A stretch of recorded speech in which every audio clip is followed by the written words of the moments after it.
Bonjour, lors de cette dernière et courte capsule du module 1, nous souhaitons vous proposer une première étape fondamentale avant de vous lancer dans n'importe quelle démarche de mobilité durable, soit celle du diagnostic. En tant qu'employeur, vous souhaitez évidemment maximiser le potentiel de vos initiatives et pour ce faire, il est important de prévoir une phase de planification qui commence par la réalisation d'un diagnostic des besoins.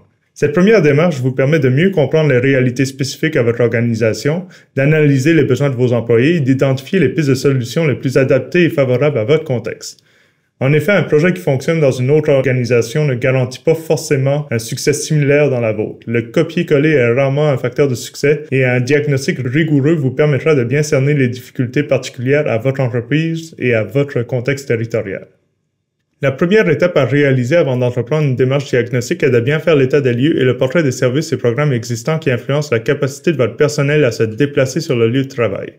Dans cet inventaire, vous devez regarder les éléments tels que les mesures et les programmes existants qui favorisent les modes de déplacement durables. Par exemple, les politiques de télétravail, les politiques de retour garanti à domicile, les incitatifs financiers au déplacement actif et autres mesures.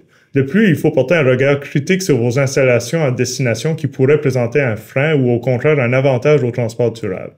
En gros, est-ce que ces installations telles que des douches, des vestiaires, les supports à vélo, etc. sont utiles, confortables et simples à utiliser pour les employés? Un autre aspect peut être plus compliqué à effectuer par vous-même mais qui est essentiel dans une démarche diagnostique concerne le profil d'accessibilité du site. C'est-à-dire à quoi ressemble la desserte en transport collectif du site, est-ce que celui-ci est bien connecté au réseau cyclable, ou encore quels sont les obstacles absolus ou partiels qui pourraient nuire au déplacement durable. On parle ici de la localisation, des barrières routières et autres. En plus de cet inventaire, vous devez aussi vous assurer de bien comprendre les profils de déplacement de vos employés. Par exemple, d'où proviennent-ils, quelle est la capacité à utiliser les transports actifs, quels modes de transport sont principalement utilisés à l'état actuel, et quel mode de transport devrait être privilégié par vos mesures et interventions. Par exemple, connaissant la provenance de votre personnel, vous savez que les personnes qui résident à moins de 1, 2 et même 5 km pourraient être plus susceptibles d'utiliser la marche ou le vélo. Ensuite, celles qui résident entre 5 et 10 km pourraient au contraire être plus susceptibles d'utiliser le transport en commun, le covoiturage ou d'autres modes de transport. Une fois que l'état des lieux est complété, il est également important de bien consulter votre personnel sur les enjeux vécus en lien avec leur déplacement. D'abord, pour vous assurer d'une meilleure acceptabilité et adhésion aux mesures que vous allez éventuellement implanter, mais également pour vous assurer que ces mesures porteront des résultats probants. Ces consultations peuvent s'effectuer de différentes manières, mais l'important c'est de poser des questions qui tournent autour de leurs habitudes de déplacement, avec des questions comme quel mode de déplacement principal utilisez-vous pour vous rendre au travail, vos habitudes de déplacement entre le domicile et le travail diffèrent-elles en été et en hiver, lors d'une semaine type, à quelle fréquence effectuez-vous du télétravail. Vous pouvez aussi poser des questions par rapport à leur perception des modes de transport durable avec des questions comme quels sont les principaux freins que vous rencontrez à l'utilisation du transport en commun, la marche, le vélo ou le covoiturage vers votre lieu de travail. Ou quel est votre niveau de connaissance des réseaux desservant votre lieu de travail principal. Mais aussi des questions en lien avec leur volonté ou capacité à délaisser la voiture. Par exemple, quel est votre niveau d'intérêt à utiliser certains modes de transport, quels sont les principaux freins que vous rencontrez à l'utilisation du transport en commun, la marche, le vélo ou le covoiturage vers votre lieu de travail.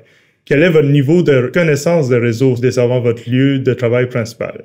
Bref, certains de ces aspects sont abordés plus en détail dans le module 2 sur les communications, notamment en ce qui concerne les changements de comportement et les groupes cibles, maintien et refus. Finalement, une démarche diagnostique devrait se clore avec une bonne synthèse de tous les éléments relevés dans vos étapes précédentes. Cela permet de bien mettre en perspective les freins, les enjeux ou les éléments que vous possédez dans votre jeu de cartes et auxquels vous pouvez apporter une attention particulière dans vos interventions. Chez Mobilité, nous utilisons l'analyse FFOM. Celle-ci correspond aux forces, faiblesses, opportunités et menaces de vos milieux. Dans l'optique de cette méthodologie, les forces concernent toutes les ressources externes à l'organisation qui favorisent les déplacements durables et sur lesquels vous avez un certain contrôle. Par exemple, vos installations à destination. Les faiblesses, quant à elles, concernent tous les éléments internes sur lesquels vous n'avez aucun contrôle. Par exemple, la localisation du site. Les opportunités et les menaces font plutôt référence aux facteurs externes qui favorisent ou non les déplacements durables dans votre organisation. Par exemple, le réseau cyclable dans le cas d'une opportunité, à condition d'être bien connecté à votre lieu de travail, évidemment, ou encore les conditions météo qui peuvent décourager certaines personnes à utiliser des modes de transport actifs. Afin de bien illustrer notre utilisation de l'analyse FFOM, voici quelques exemples de facteurs pouvant influencer les déplacements durables dans votre organisation et comment les classer. Disons que vous possédez des supports à vélo à l'abri des intempéries ou encore que la régularité des horaires de travail des postes fixes facilite l'organisation du covoiturage. S'agit-il de force, de faiblesse, d'une opportunité ou d'une menace? Dans ce cas-ci, on parle évidemment d'une force puisqu'il s'agit d'un facteur interne sur lequel l'employeur intervient et qui favorise sans aucun doute l'utilisation du vélo ou du covoiturage comme mode de transport pour les trajets domicile-travail. Un autre exemple, disons qu'une faible proportion seulement des employés arrivent à se trouver un ou une partenaire de covoiturage pour aller travailler et que pour l'instant, il n'existe pas de programme pour inciter à l'utilisation du covoiturage. Ce cas-ci serait plutôt classé comme une faiblesse car l'employeur peut intervenir et favoriser le jumelage des covoitureurs de différentes manières à l'aide de plusieurs outils internes et instaurer des programmes permettant d'encourager l'utilisation des modes durables. Un nouvel exemple soit l'autosolisme qui se maintient dans l'organisation comme mode principal de la forte majorité du personnel. Il s'agirait plutôt d'une menace puisqu'il s'agit d'une perception chez les employés que vous pouvez difficilement attribuer à vos facteurs internes et qui nuit sans aucun doute aux démarches pour favoriser la mobilité durable de votre équipe. Pour le deuxième élément, peu de personnes semblent a priori être intéressées à délaisser la voiture pour se déplacer au travail. Il faudra donc redoubler d'efforts pour intéresser le personnel à envisager un changement de comportement.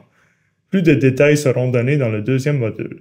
Un dernier exemple, comme les nouveaux services offerts par la Société de transport local qui peut permettre une meilleure desserte sur le lieu de travail, puis le covoiturage et la marche qui se démarquent comme alternative auprès du personnel consulté, serait classé dans le groupe des opportunités car il s'inscrit dans un contexte externe à votre organisation, mais sans aucun doute dans les éléments qui permettent de favoriser la mobilité durable.